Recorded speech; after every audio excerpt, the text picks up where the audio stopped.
تو مجھے میرے وہاں ایک دوست ہیں مکرم سیفی صاحب، انہوں نے مجھے شہاب بھائی کا نمبر دیا، وہ نوجوان جو پیدل آ رہا ہے مکہ مکرمہ کے لیے جا رہا ہے کیرلا سے مکہ مکرمہ، تو میں نے ان کو فون کیا،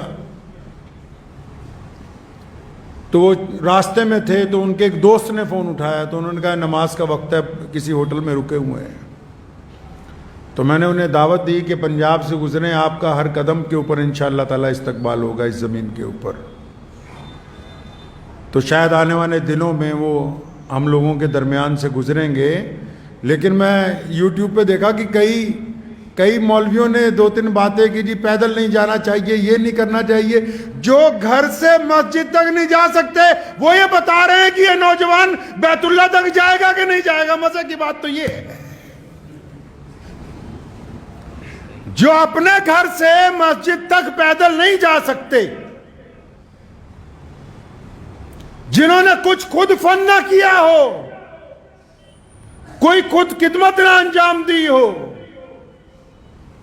ہم نے تو جس دن پہلے دن سنا کہ ایک نوجوان کیرلا سے مکہ مکرمہ پیدل جائے گا، تو اسی دن سے روزانہ دعاؤں کا اہتمام ہے، کیونکہ وہ صرف بیت اللہ کی طرف نہیں جا رہا، اس کے ہر ایک قدم پر مسلمانوں کے جذبات اس کے ساتھ ہیں، لوگوں کی دعائیں اس کے ساتھ ہیں، لاکھوں کروڑوں ماؤں کا سہارا اس کے ساتھ ہے، اللہ کی رحمتیں اس پر برس رہی ہیں۔ اور خود محمد الرسول اللہ نے فرمایا کہ اگر مکہ مکرمہ سے کوئی پیدل حج کرتا ہے، ایک قدم کے اوپر 700 حرم کی نیکیاں اس بندے کو عطا کی جائیں گی۔ تم سے تو فتویٰ پوچھا ہی نہیں ہے جو فتویٰ دینے کے لیے تیار بیٹھے ہو۔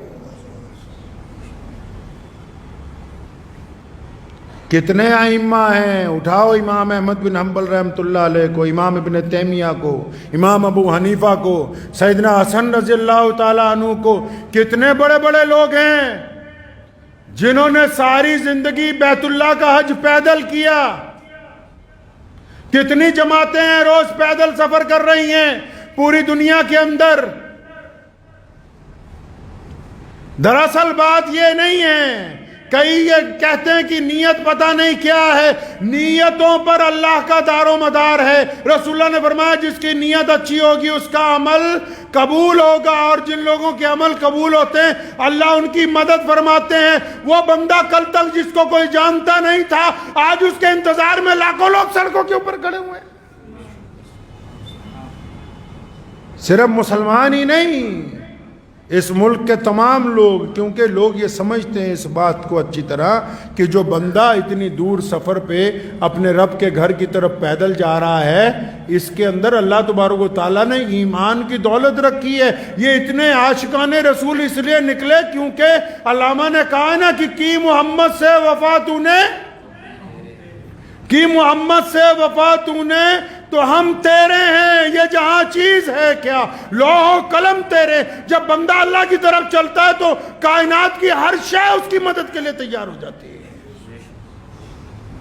مبارکباد دینے کی بجائے ایک دو لوگوں نے، ایک صاحب کی میں مختصر سی بات سن رہا تھا، تو وہ فرما رہے تھے کہ میں یہ فتویٰ دے رہا ہوں، میں یہ کر رہا ہوں، میں وہ کر رہا ہوں، تو مجھے بڑی حیرانی ہوئی۔ میں کہا اگر یہ واقعی بہت اچھا فتویٰ دینے والے ہیں، اگر ان میں واقعی اسلام کا درد ہے اور یہ اس بات کو سمجھتے ہیں کہ کون سا عمل اسلام میں نیا ہے کون سا پرانا ہے، اگر ان کے واقعی سینے کے اندر ایک دھڑکتا ہوا دل ہے، اگر واقعی ان کے اندر جذبات ہیں، اگر واقعی یہ کوئی زندہ دل مولوی ہے، اگر واقعی اس مفتی کے قلم میں بصیرت ہے، اس میں طاقت ہے، تو جب کسی کا گھر گرایا جاتا ہے اس وقت اس کا فتویٰ کیوں نہیں چلتا؟ جب کسی کو ناجائز قید میں ڈال دیا جاتا ہے اس وقت اس کی زبان کیوں نہیں کھلتی؟ یہ صرف مسلمانوں کو پریشان کرنے کے لیے، مسلمانوں کو تکلیف پہنچانے کے لیے ان کا قلم چلتا ہے۔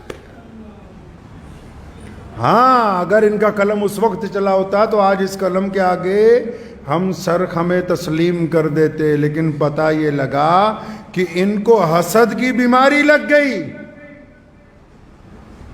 حسد کی بیماری لگ گئی۔ حسد کا کوئی علاج نہیں ہے دنیا میں۔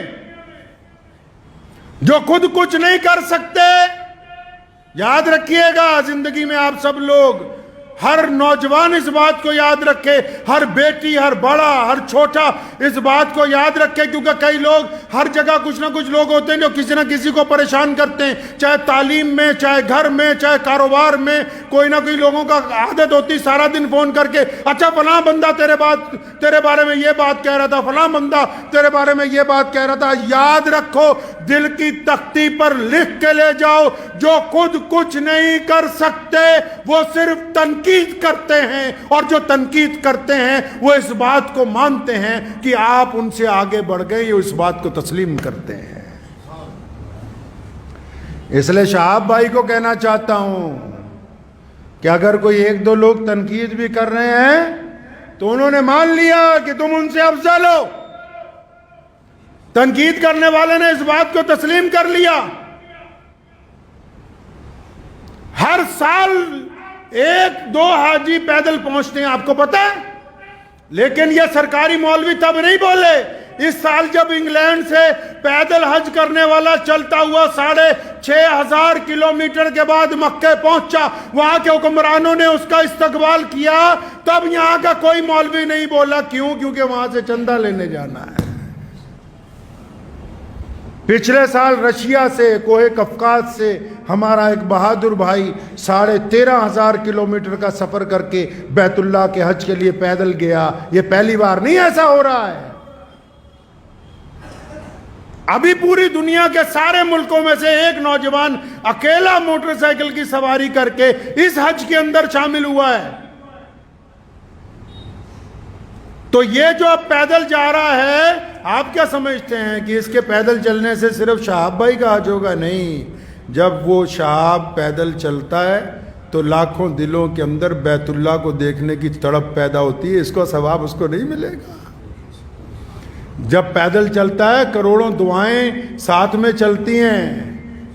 جب بیت اللہ کی طرف قدم بڑھتے ہیں نا، یہ ایسے ہی نہیں بڑھتے۔ تو کسی نے کیا خوب کہا، بس یہ شعر ان کی نظر کرنے چاہتا ہوں کہ قوت عشق سے ہر پست کو بالا کر دے۔ یہ بندہ ایسے نہیں چلتا، کوئی ہو چاہے۔ یہ محمد الرسول اللہ کا عشق ہے یار۔ یہ حضور نبی علیہ السلام کی رحمتیں ہیں جو ظاہر ہو رہی ہیں۔ کہا نا کسی نے کیا خوب کہ قوت عشق سے ہر پست کو بالا کر دے، دہر میں عشق محمد سے اجالا کر دے۔ وآخر دعوانا ان الحمدللہ رب العالمین۔